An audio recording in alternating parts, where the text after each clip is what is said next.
Hidup menyimpan banyak misteri, memiliki ragam kisah yang membuat seseorang bisa bahagia, sedih, malu, atau bahkan marah. Kejadian demi kejadian, dalam kehidupan yang kita lakoni, pada hakikat adalah untuk mendewasakan kita, agar kehidupan kita kian memiliki arti dan bermanfaat untuk sesama. Oleh karena itu, selalu ada hikmah di balik satu cerita kehidupan seseorang. Namun, tidak semua orang dapat memetik hikmah dari kejadian atau cerita yang dialami orang lain. Sebab tidak semua orang mau berpikir keras dalam melakoni kehidupan ini.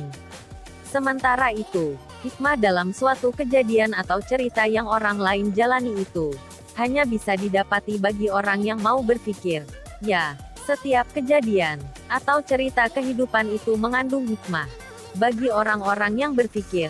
Nah, berikut ini ada kisah nyata yang dialami oleh Semprul, sebut saja begitu.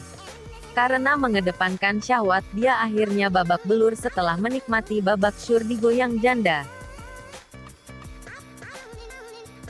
Ulam, janda muda beranak satu akibat suaminya meninggal karena kecelakaan, memang lagi jadi trending topik di kampungnya.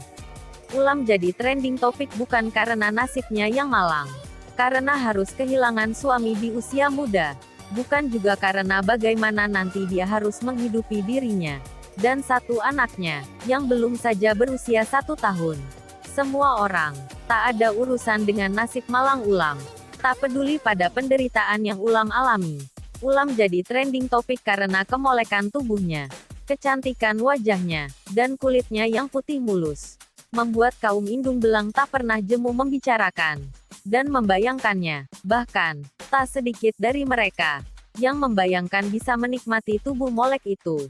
Pikiran liar dan biadab memang selalu muncul dalam benak para hidung belang yang mengenal Ulam.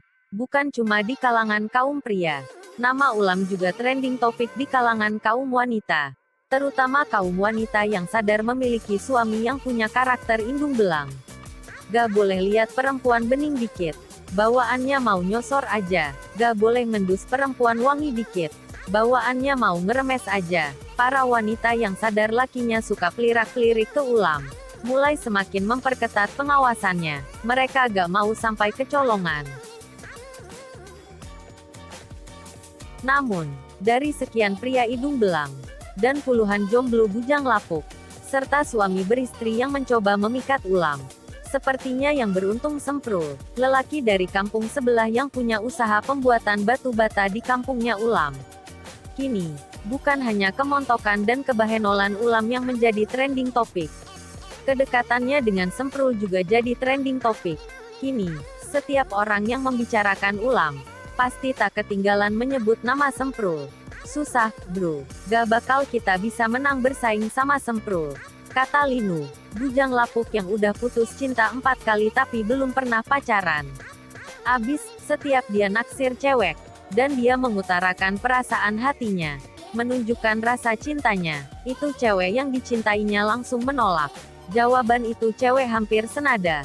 Males pacaran sama cowok gak kaya, gak cakep pula, udah gitu, gak rajin pula, kerjaannya cuma nyender di pos ronda, biar bisa numpang ngerokok, sama numpang ngopi. Benar, kawan, sahut Giul sambil manggut-manggut. Kepalanya turun naik, kayak gagang pompa. Wajar juga sih kalau akhirnya Ulam terperangkap dalam pelukan Semprul. Lah, dia kan orang kaya. Semenjak kades yang didukungnya terpilih, hidupnya Semprul jadi enak. Dia jadi punya banyak usaha, lanjut Giul. Tapi kan, kades yang didukung Semprul itu terkenal tukang ngibul.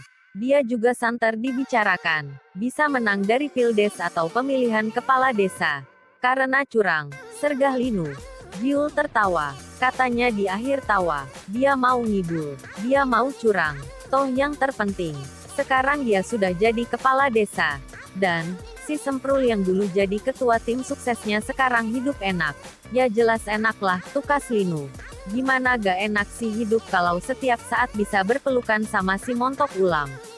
Lanjut Linu dengan pandangan menerawang dan napas sesak. Sesak membayangkan tubuh montok Ulam yang dirindukannya, tengah diobok-obok oleh Semprul dengan penuh nafsu. Rupanya, trending topik nama Semprul yang lekat dengan nama Ulam. sampai juga ke telinga Siti Malangria, nama samaran, yang merupakan istri dari Semprul. Perempuan beranak 3, dan berbadan agak gembrot akibat hidup serba kelebihan, mulai resah gelisah. Awalnya, dia mengacukan kabar itu. Dia menganggap cerita itu hanya upaya pencemaran nama baik suaminya. Ya, dia paham benar. Sejak jadi ketua tim ses dalam Pildes lalu, suaminya itu memiliki banyak musuh. Maka, Siti Malangria pun membiarkan cerita buruk tentang suaminya, yang kepincut janda bahenol dari kampung sebelah.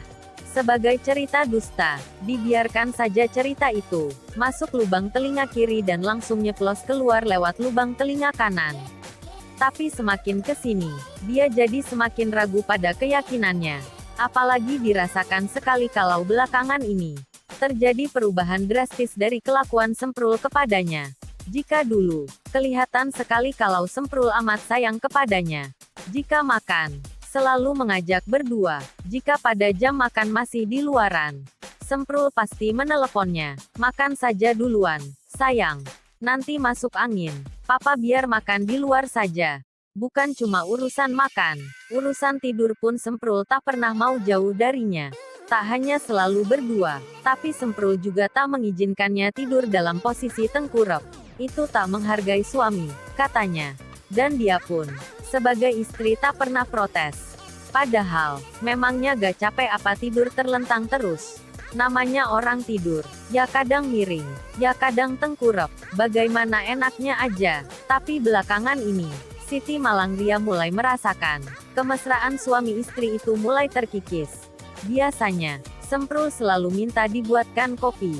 Kini tidak, makan yang biasanya minta selalu ditemani. Kini malah sudah tak pernah makan di rumah. Apalagi, makan anu yang di bawah, sudah lama absen. Jadi sekarang, meski tidur selalu telentang, tak ada artinya, karena memang tak pernah lagi dijamah. Hampir gak pernah lagi diobok-obok. Makin kesini, semakin runyam. Semprul malah berani tidak pulang berhari-hari. Ayah Siti Malangria pernah mencarinya ke beberapa tempat usaha milik Semprul, menantunya itu. Tapi, tidak ketemu juga. Tapi beberapa hari kemudian, Siti Malangria sungguh dibuat kaget. Karena ada polisi ke rumah. Dia mengajak Titik ke kantor polisi. Karena suaminya bermasalah. Bukan karena soal pencurian, tapi digerebek orang. Karena menggenjot janda tanpa izin RT dan RW setempat. Begitu tiba di kantor polisi, Siti merasa kasihan juga melihat tampang suaminya yang babak belur. Tapi cuma sesaat, sebab, sesaat kemudian rasa kasihannya itu berubah menjadi rasa marah. Dan, amarahnya semakin memuncak, setelah dia bayangkan, betapa rakusnya si Semprul, menikmati tubuh montok janda ulam.